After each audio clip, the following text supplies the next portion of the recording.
মৃত মানুষের পাশে বসে কোরআন তেলাওয়াত করা বিষয়ে ইসলামের নির্দেশনা কি?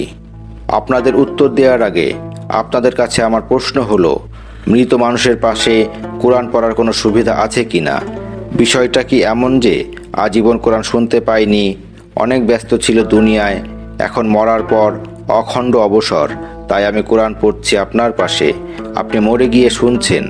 আল্লাহ তাআলা কি মরা মানুষের শোনার জন্য কোরআন নাজিল করেছেন? এটা আমার প্রশ্ন। আসলে জীবিত মানুষের মৃত আত্মাকে জীবন্ত করার জন্য আল্লাহ কোরআন দিয়েছেন। আল্লাহ তাআলা বলেন, তার অন্তর মৃত ছিল, কোরআনের নূরে সে আলোকিত হবে। কাজেই মৃত মানুষের পাশে কোরআন পড়া এটা ইসলামের মূল চেতনার পরিপন্থী। দ্বিতীয়ত, মৃত মানুষের পাশে কোরআন পড়লে কোনো সওয়াব বা বরকত হয়, এটা কোরআন হাদিসে বর্ণিত নেই। তৃতীয়ত, রাসূল সাল্লাল্লাহু আলাইহি ওয়াসাল্লাম এবং সাহাবীদের জীবনে অগণিত মানুষ মারা গিয়েছেন, কেউ মৃত মানুষের পাশে কোরআন পড়াননি।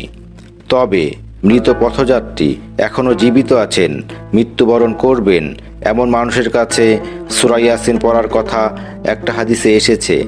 হাদিসটা সনদগতভাবে দুর্বল, কিন্তু মরার পরে তার পাশে কোরআন পড়া এটা কোরআনকে এক ধরনের অবজ্ঞা করা।